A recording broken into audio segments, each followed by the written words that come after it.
Hello and welcome to the Business of the Business podcast. I'm your co-host, JP John Posh, for the two-man power trip. Of course, joining me is the doctor himself, Mr. Trumpmania, Mr. Lavie Margolin. Lavie, how you doing today, sir? I'm doing good, John. Sort of a few days removed from Goldberg's potential last match. I know there was, some issues there at the end and expectations, but for me, I like fully embrace the experience. I don't often watch a whole WWE show, even though this one I guess was shorter than many, and just was ready for it, and thought really good match. Obviously considering the limitations, and it seemed like a good way to go out. Um, got a little bit of the ending in the ring there, and then caught it online. Very interesting, though. He was complaining about it. I was kind of, to be honest, taken back a little. I was a little shocked that he was complaining about that. So he was treated very, very well, I thought. Yeah, I don't know, what he was told, like how long there would be to, have a speech and all that. I know that, when you watch the full online video, the official one, Cody Rhodes comes out and so on. I don't know if that was planned to be part of the broadcast.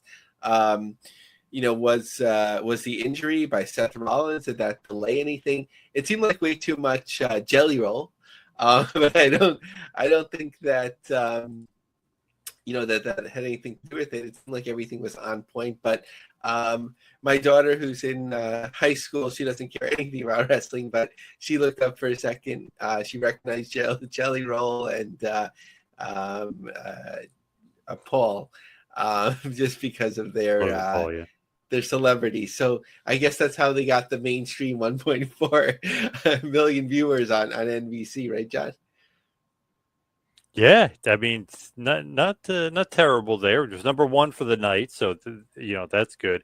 I just wondered, why complain afterwards? I mean, there's nothing really to complain about to me, anyway. I just thought that was quite crazy, and he was kind of teasing that Gunther didn't really do any damage, and that I don't know, it was weird. It was almost like he was teasing having a one more go around, which is nuts because that was a great way to end it. That's an interesting thing that he's sorry. I didn't even think about it from that angle. He's sorry he laughed because it didn't hurt at all. Kind of like work their own angle, right? Yeah, Bringing back for a match. But for me, I thought smart tweet from Brett Lauderdale, saying that he might have had, his last match or whatever it may be, whatever it's called in Bloodsport, right? Obviously, with the connection there, that would be, I mean, unlikely, but that would be great. And I know that Goldberg was interested in the last match in Israel. Obviously, that can't happen anytime soon, given the conditions in the world. But maybe in the next 6 months. So I think I can't blame him if he wants it out, even though I don't think like there was much that needed to be complained about. right. So maybe it's the end, maybe it's not, but maybe it's Maybelline. What is going on here with WWE and Maybelline? Yeah, dating myself. I don't know if they've had those commercials in a while. They still use the same tagline, but just wanted to note how impressive it was that obviously it seemed like it would be a deal just for Evolution to get started, so that wouldn't be necessarily a big money deal, but to bring in an advertiser like Maybelline, like look how far the wrestling business has come, right? Like Maybelline is a huge advertiser in the cosmetics world, and they want to be associated with WWE at all. So hopefully they'll cultivate that and protect that relationship. John, I actually have done a bit of business with Maybelline in the past, surprisingly. Oh, In that they have a positive, sort of like a positive image campaign, and like mental health awareness and so on. So one of the organizations that I work with through my school, they work with Maybelline, and they actually ended up recording something with my students that was like on one of their like videos. So that was an interesting, unique experience. I was there and I was talking in the classroom, but I did not make the video. I don't think I was expected to, though. Yes. So that's interesting. WWE's kind of all over the place. Maybelline, I mean, random stuff. I mean, they're like everywhere now. Fanatics, the gambling app, they got their own slot machines. I mean, they're everywhere. Minute Maid, anywhere and everywhere. WWE nowadays. Yeah, it's a really smart thing, especially to like cross over to branding and packaging. I know it's a different world, but like, how many things did we discover as kids, like just in the cereal aisle? Right, like Yes. you would have, like, obviously on the Wheaties box, it could be a runner, somebody that was in the Olympics, and you get to know them a little bit more that way, or discover a video game with a video game cereal and so on. Obviously, it has to go both ways. That whatever it is has to appeal, that people want to buy it, but you create awareness, in such a way. And I was just talking with somebody yesterday about this, that like. And we've talked about this on the show, whatever platform basically WWE is like ready to serve it now, as long as it doesn't compete with others, right? Like, it's like, okay, you're streaming, okay, we'll have Evolve, and that sort of thing. And, WWE ID could obviously become its own thing too, standalone. So basically they could serve in whatever market. So it's all becoming one, hopefully not too much of one, because it's important to have different competition. Obviously AEW did very well down in Texas, but some other promotions did well too. Yeah, what is going on in Texas? Fill us in on all the Texas events, because it was a lot. I mean, it was crazy how much stuff they had going on. It was a lot, but what was interesting, and I think this is one of the keys to the successful shows, or some of the biggest alternative shows, that there wasn't so much that it completely overwhelmed. That obviously you had Oh, okay. StarCast, in my opinion, StarCast, that was sort of official with AEW, but you didn't hear of like 60 shows, right? Like we had that whole WrestleMania special where like Oh going through God, yeah, that was day after day insane. after day. And I'm sure there's a number of shows that like didn't cross my radar, but to me, there was three major alternative shows, not counting Ring of Honor or anything like that. You had GCW, so the show in Gillies was reported as their best drawing show that they've ever done in the market. I mean, they've done probably modest numbers before. It hasn't been their biggest market for them in terms of huge venues, but that did very well. House of Glory said that the show was sold out, and I didn't understand it to be exactly venue biggest crowd, so I don't know, all time in whatever venue they were in, but obviously that did very well and really impressive. And I was only familiar with them by name only. TJPW from Japan, the Joshi promotion. They were reported as drawing 2,540 fans in Forney near Dallas. They were in a smaller venue for a couple of days prior to that in Texas as well. So basically a huge impression for them.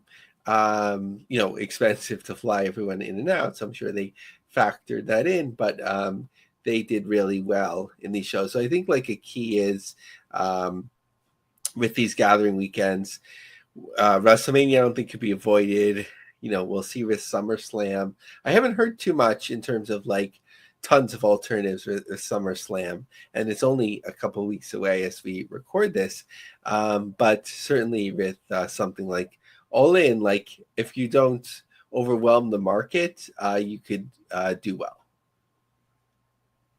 I feel like maybe that's coming though, like all the announcements of some SummerSlam stuff. I know it's only a few weeks away, but I feel like there'll be more stuff added, because I just saw Killer Cross is doing a few signings in the area for his new book. So little things here and there are definitely popping up and being added. That's interesting. Is the book coming out that early? Like, Yeah. I thought, I thought it was like fall, but I guess I mean, it's smart, to get out there. I guess fall isn't that far away, so one thing is meeting the other. Oh yeah, they've got the Halloween stuff is coming out in the stores already. So yeah, it's going to be here before you know it. It's crazy out there. It just kind of one of those things where I feel like a lot of stuff pops up just randomly, even like autograph signing stuff. It will just pop up because WWE's in town. Everybody tries to capitalize on stuff like that. Yeah, why not if you're going to sort of like look for a certain percentage of the market, but it could only be cut up in so many pies. And clearly over WrestleMania weekend, like there were winners and I don't know if they're losers, but non-winner, whatever you say these days, those that, whose business try weren't as successful. And sometimes it's better just to, own the market on a quieter weekend wherever you normally promote. But there's definitely, a lot of opportunity there, especially if you're bringing something unique to the market. Speaking of alternatives, I'm blanking on, the Lapsed Fan podcast. They're having something in Times Square area, sort of like an in-person event on SummerSlam weekend. So like for me, I was like, oh yeah, that's unique. That's like a cool way of doing something. But like if it's just going to be the same wrestlers cycling through on the same shows over and over again, people are going to prioritize the location and the venue and the promotion that they recognize most. What is going on in the world of TNA wrestling? I feel like they've got a lot of momentum, and our longtime close personal friend John Wall Street is talking all about that momentum. Yes, the article breaking the internet wrestling community. I was fortunate to not only get to preview this article, but to give some insight from a wrestling business perspective in terms of things in the article that could use further clarity or just perspectives and so on. So that was kind of cool to see the original article. Have to hold on to that information was hard, John, because last time we recorded, I had already read it, but it wasn't my scoops to reveal. Right. And then, when it came out, to share it and analyze it. But that was a cool opportunity for me. I think by this point, most people are familiar with the news from the article, but want to go through some points, especially some of the quotes, so that we can analyze that a little bit. So one thing that, TNA pay-per-views drew an average of 1,700 fans in 2024. So that's interesting. Interesting also that there's distinction between the pay-per-view. Slammiversary at UBS is set up for 6,000. So, and this was a few weeks ago, and they said that they were expanding their seating. But according to WrestleTix, and if there's like any premium seats, what are those called, the skyboxes or whatever, like those wouldn't be counted. But just a few days out from the show, the current setup did expand to 5,212 seats with about 4,500 tickets out the door. Which is an impressive uptick there.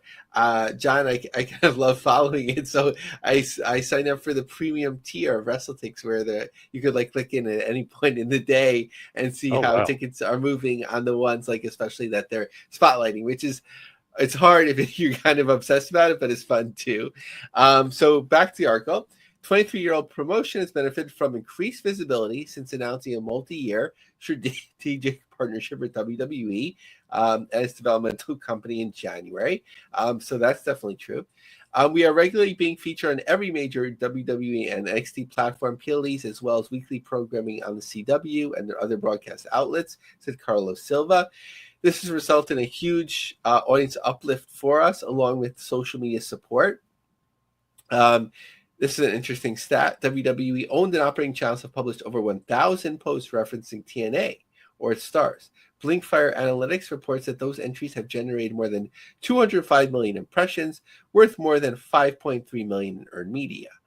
Now leadership is focused on finding a new distribution outlet for the promotion, one that could further enhance its exposure and the brand to new sponsors and advertisers. So we'll get into a little bit later some of the new advertisers or expanded relationships. A new media rights deal will help us build a more consistent fan base, provide opportunities 52 weeks a year. Let's skip ahead. They weren't making enough noise before. They weren't making enough moves, said Silva. You need to be the sports and entertainment business to succeed today. So it was interesting because obviously we questioned many people did, like, why did you move out the previous team? And he wants, more attention, more noise being made. The tie-up has been massive for us, meaning with WWE. It elevates our brand and brings new fans to the promotion. Bling Fair reports that it has 1.1 million new followers to its social media in the first 5 months of 25, more than twice as many as it added over the last year. The next step is finding a new TV partner. Usually when we're live, we're doing around 100,000 viewing households, Silva said, a figure that's up from 50,000 in 24. So that's interesting because from the data that I had seen, it didn't seem like TNA's ratings had dropped so low on Access. So 50,000 general average, and he's saying when they're live, which isn't too often, it's 100,000 viewers. While Impact is the highest rated program on the network, it doesn't belong there. Access TV is in the sports business. Silva predicts that if they get a show with depending on the network and with wider distribution, that they could get between 250 and 500,000 in terms of Nielsen P2 plus households in 40 or 50 million homes. Let's stay there a second, John, because I want to get your opinion on this. So, admittedly, WWE NXT on CW did a lower rating than usual this week, 570,000. When AEW does a lower number, it's closer to 600,000, right? 5 to 600,000, for its main show. So what do you think about potentially TNA doing between 250,000 to 500,000 on another network? And what network would that be? I think that would probably be high, maybe. That would be great if they did. I know that's not like a crazy high number, but that would be great if they did do that. I really don't even know what network would be available or what network they would be on or what night or any of that, unless they did Thursday on CW or something. But I don't know. I can't see that. But 250 would be definitely a step up because, like you said, on Access, they weren't doing too well. Yeah, I agree. I think their best bet would be on the CW. Obviously, there's the potential channels for that, and that the CW apparently wants more wrestling content. TNA has a good relationship with WWE, although they're working with a different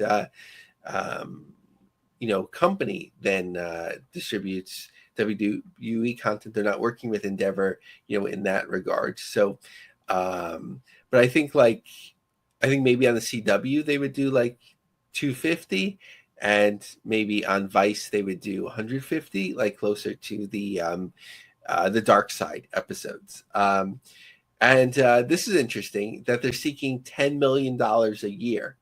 CAA, who I was sort of referencing in the abstract, there is the organization that they're working with to get a deal. We're talking to all linear partners and a couple of newer platforms now. Okay, so that was that, and then Silva went on the Ariel Helwani show.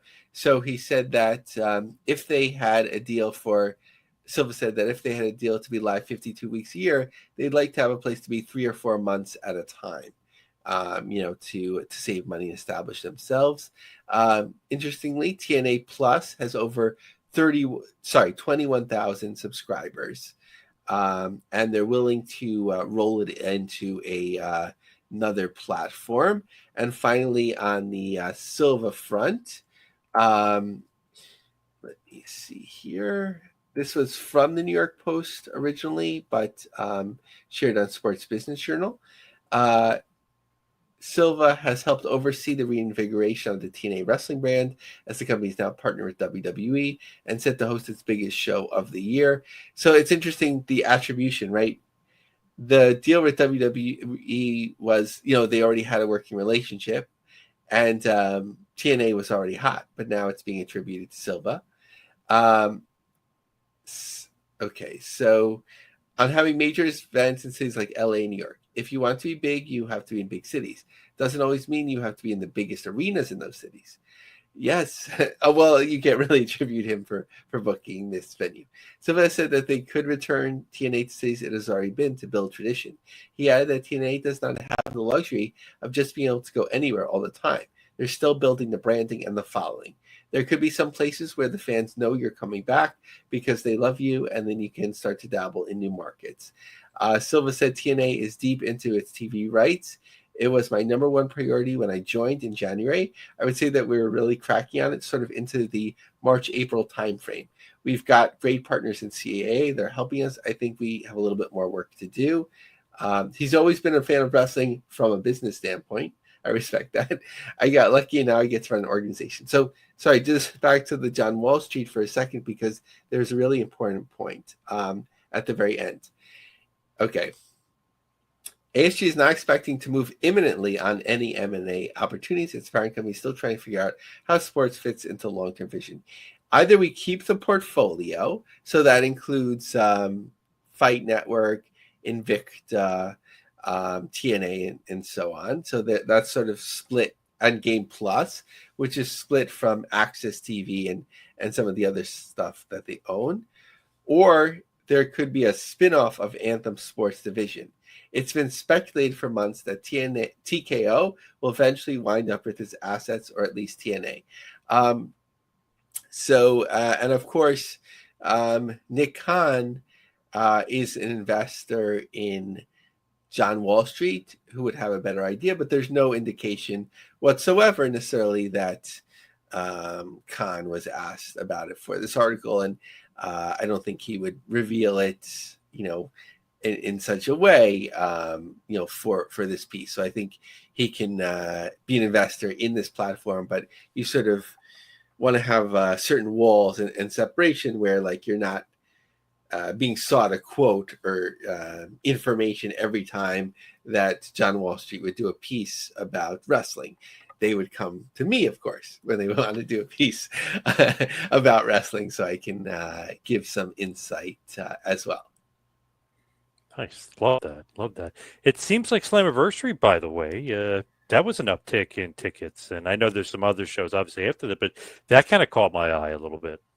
Yeah, no, it's interesting. So going back to the WrestleTix tracker, of course, like sometimes like things blip on and off. So that's why it's important when WrestleTix shares it that there's been like a thorough analysis, because when TNA and Crossover announced that they were expanding more seats, opening them up, I was like looking at the tracker and I was like, well, it's still at 3,500. So like, and the setup seems to be the same, but they did expand it out, and it is getting closer to that 6,000. Obviously, they can open things up more if they want to, but 4,500 already, easily you could get to 5,000, and then, people in the building, and it might even already be counted like vet ticks and that sort of stuff. And what was it? Brian Myers had some tickets he was handing out at the Mets game, but I don't know how that works, right? Because usually you hand out a ticket and it's for a specific seat. So what if, most people don't use comp tickets that you're just handing them, at a thing. So maybe it's something that could be exchanged for an actual seat if you bring it. So curious about that. I don't know how many he actually gave out or what the story was with that. So that was Slammiversary. Mike Santana, of course, appeared at the Yankees game to promote it on July, or actually he will be appearing before the Yankees game on July 20th. So right before the show. And he's doing some media. I haven't heard of any media coming out yet. So that's the Slammiversary stuff. So what else is on the schedule for TNA? They'll I guess, keep the trucks around, whether they probably drive them up to Rhode Island to the college and then park them because it's the summer. So probably plenty of space to do that. July 24th and 25th in the Ryan Center. It's not a Ticketmaster map, and you can actually see it. It's an open map. You'd have to scroll around, but it doesn't look like anything big going on. But from what they have put on for sale, when you go to the website, it does say not many left for the first day on July 24th. TNA Emergence in tickets have picked up there on August 15th, 713 tickets. The following day, 397. Then in September in Minneapolis in the Armory, 379 tickets and 364 tickets. The notable show where tickets are moving really well, Victory Road in Edmonton, the Expo Center. So I think you set it up for, actually WrestleTix has this. So total number of seats potentially 4,865. It's set up for half that, 2321. 1,226 distributed already. So that's pretty impressive in that regard. But you know, and WrestleTix probably counts for this. Like you can see some of the tickets on the map. It's like full row, empty row, full row, empty row. So we'll see like once there's a final accounting for that. But then the next day tickets are over 1,000 as well. So certainly it, you know, it makes sense. They seem to be doing well in a number of Canadian markets. So keep leaning in on that. It's a Canadian company still. And there should be some advantages to that, even if not as many tax advantages as we might have assumed before. TNA working with Fourth Rope, or at least getting sponsorship, right? The real one was on in a promo on there. So West Side Gun and the crew there. Interesting to see what comes up. And John, you shared this with me. The Zone becomes an official sponsor and streaming partner. So I think this was like a press release that was delayed because it was already like a set of tapings after they had the streaming where they were already on the ring posts and so on. So is it zone.ify or zone.ify, whatever it is? I think it's Zonify, I think. Zonify. Okay, cool. So now I know the Zone and Zonify. Okay. Rapidly growing free streaming platform, expanded its relationships with TNA. Under the terms of the deal, this is really interesting to me. We'll have access to a robust slate of TNA Plus programming with a 7-day re-air window for select events and hundreds of hours of matches available on demand. So that's actually really smart because it's another way of monetizing the content.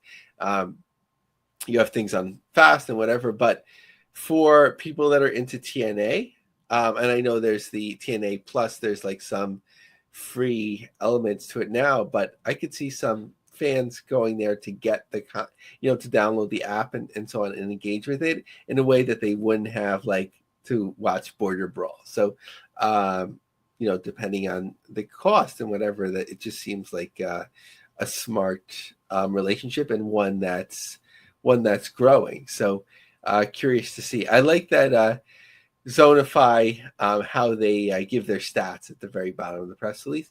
They're available on over 422 million devices. So, however, whatever platforms they're on, right? Like if everyone downloaded those platforms onto their device, it would be 422 million.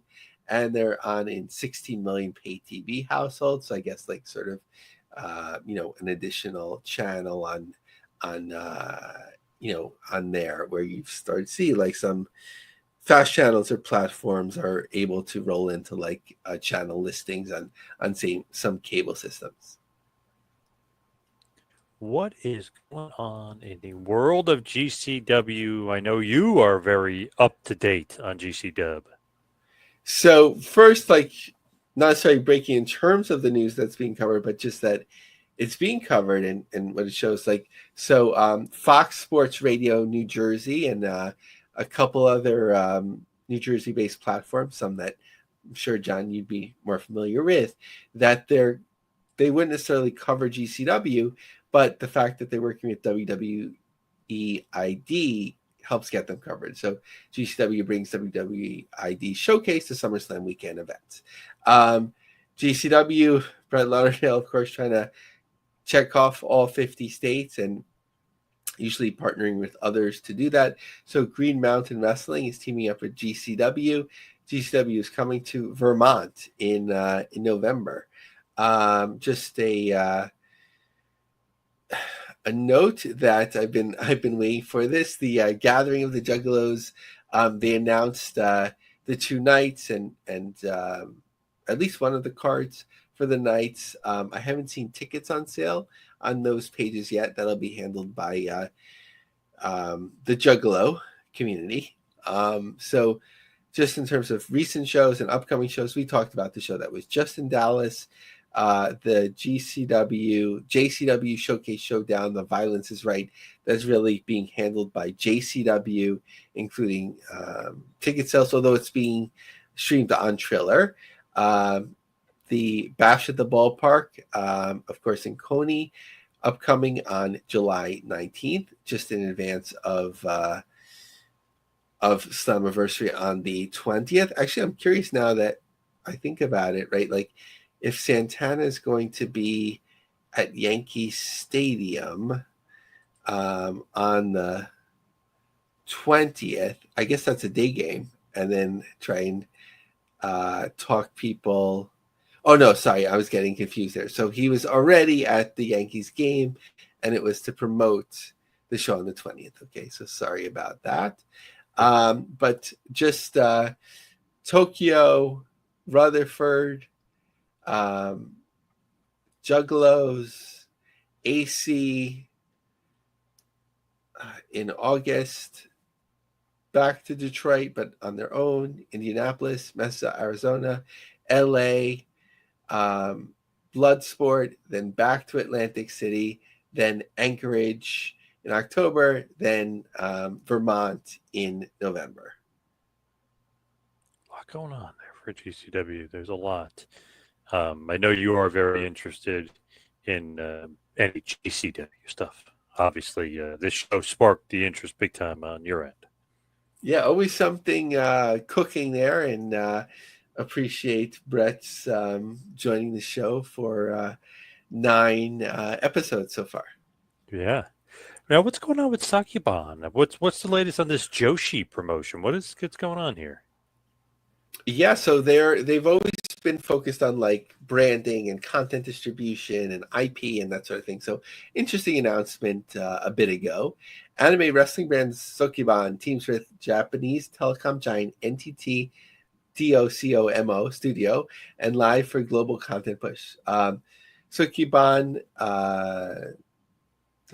has inked a strategic partnership to accelerate its global expansion and content development. The deal positions the wrestling entertainment hybrid to leverage NDSL's experience in talent management, content distribution, IP, including producing series for Netflix and Prime Video. Oh, I guess this company has produced.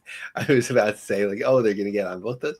As it seeks to bring its unique brand of sports entertainment to international audiences, Sukeban's original IP extends beyond traditional wrestling, blending manga, fashion, beauty, and music to create a multimedia experience.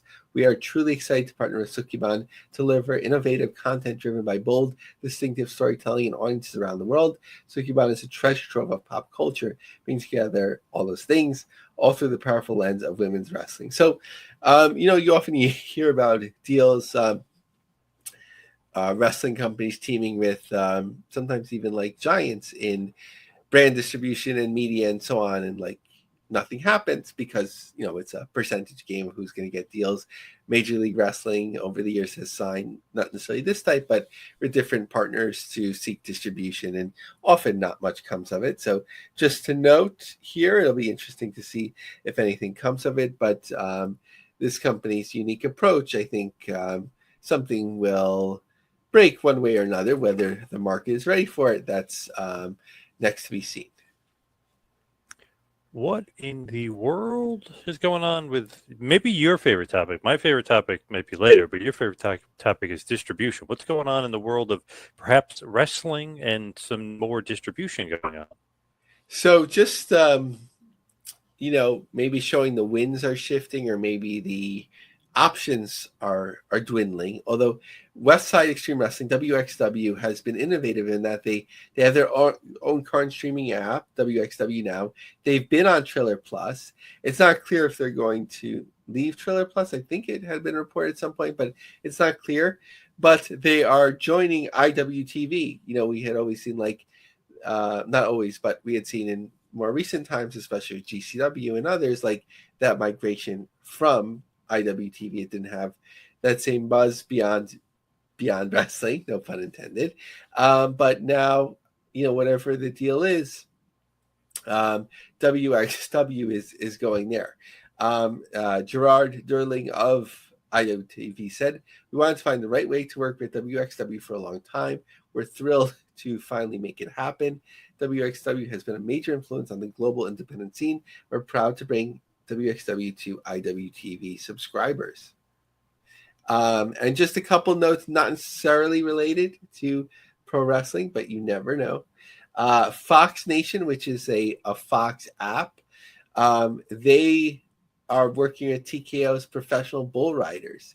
So there had been some chatter of, where is the real American freestyle wrestling going to land? And some people said Fox. So if it's going to land on Fox, I would say Fox Nation would be the most likely landing spot. And John, I've already put it out there. If Real American lands on a Fox and it's not Fox Nation, I said I would eat my hat. Now, I was surprised, actually. I found at work, I was cleaning up a little bit. I actually own 2 Ring of Honor hats that are both in pretty bad condition. So I think that would be probably the way that I would have to go. And finally, again, this one, like even a little bit further afield, but maybe like wrap a bow on it. So Dr. Phil's Merit Street Media, which had been distributing PBR, but was said to not be up to date in terms of payments, I was reported. So they filed for bankruptcy. And then it seems like immediately they started Envoy Media Company, which seems to be the same thing and same distribution and so on. So something curious for people that are owed money. I don't know much about it, but something unique to watch. And if this settles down, the previous channel was doing quite well with boxing. So, I was thinking that it might be a good place for the wrestling, but a lot up in the air right now. Of course, my favorite topic, here and there. What is going on? It's back, baby. We're back. Yeah, and there's a lot of here and there. So I'll try to avoid reading full articles, but just to give a flavor of a few things without rushing it. So Dayton Daily News covered Wrestling Revolver, which is certainly buzzworthy promotion, doing a number of things. And the first time that the Montgomery County Fair hosted its pro wrestling event, Mark Jimison of the board president said they were looking for something different. WR gave them an opportunity to enhance community interaction and bring people together. We're always interested in attracting people that normally don't hear about us. It's community interaction. It's part of what our goal is. Meet new people, new friends, and people of interest. So let's see here. Callahan, who owns the promotion, of course, Sammy Callahan. I wanted to give young, aspiring, up-and-coming wrestlers a place to shine. We always bring at least 10 TV wrestling stars to Dayton every event.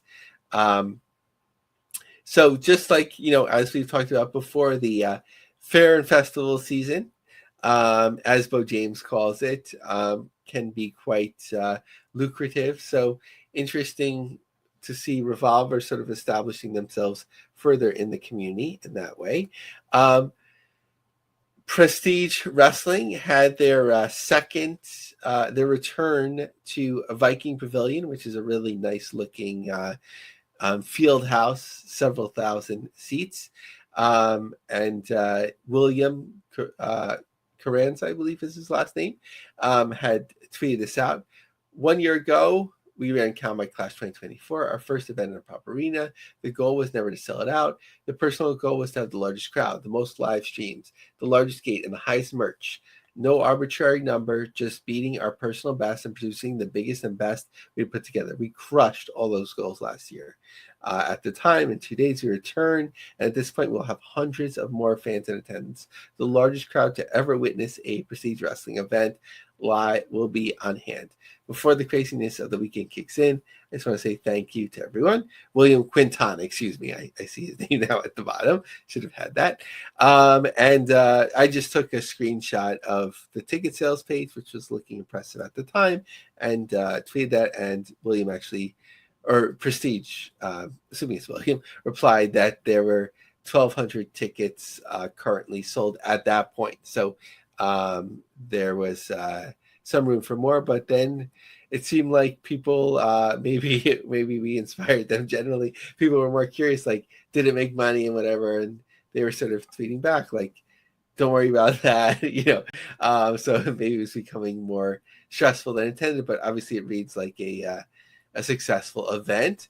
In a similar capacity, Limitless Wrestling really stretched themselves last year at the Coliseum in Lewiston, Maine.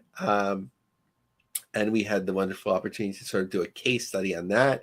Last year, it was reported that Coliseum was for sale. So haven't heard about it being sold, or maybe the new owners are open to wrestling still, but they'll be back for the Vacation Land Cup with the Hardys, who are always a draw.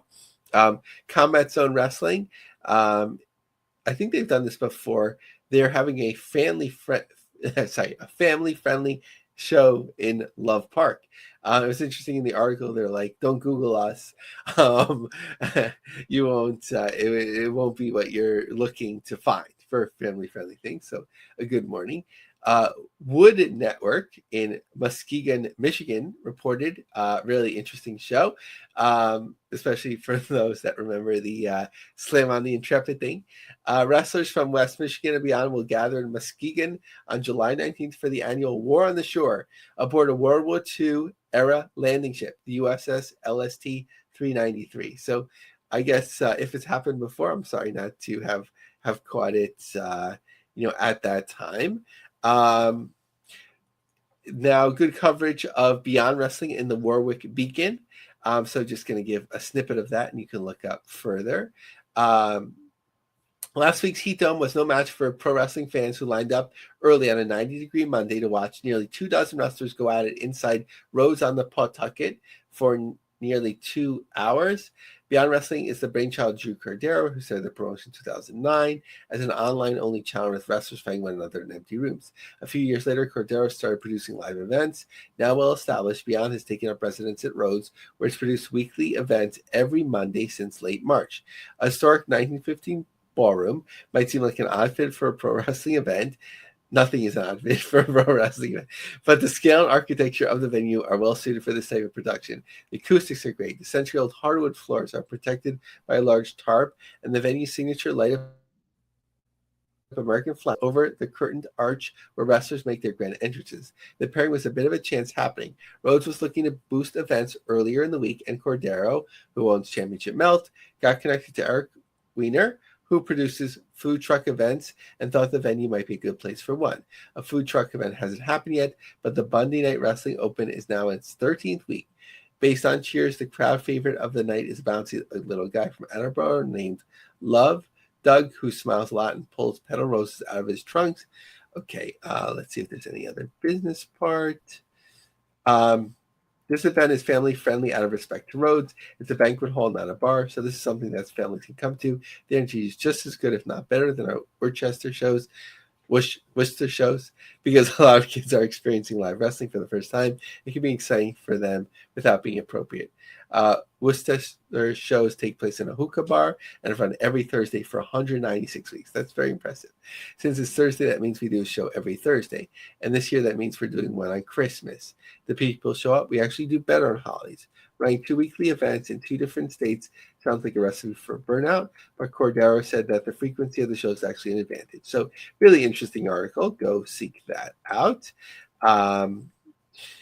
Okay, and I guess ending on a little bit of a sour note, just sort of like talking about the trends that have been happening in pro wrestling, no matter and the world, no matter where you stand on things.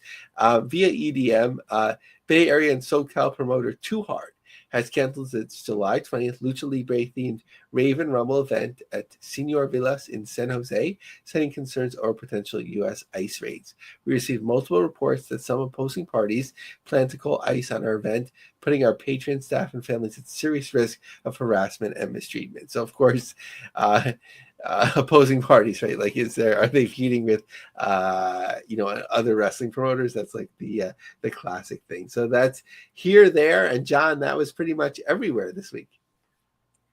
Nice. A lot of stuff. A lot of good topics covered. Let's hit the plugs and head towards the finish here. You can follow me on Twitter and Instagram at 2Man Power Trip. How about you, Lavie? Yeah. So we've had a lot of new members of our Business of the Business LinkedIn group. So search for that on LinkedIn. We want to get to 150 members soon. Check out my long-form articles on lioncubjobsearch.com. Follow me on X at LavieMark, LavieMarg. We are distributed by the Creative Control Network and the official business podcast of PW Ponderings. All right. Awesome stuff. Thank you, Lavie. Thank you, everybody out there for listening. See you right back here next week for a little Business of the Business.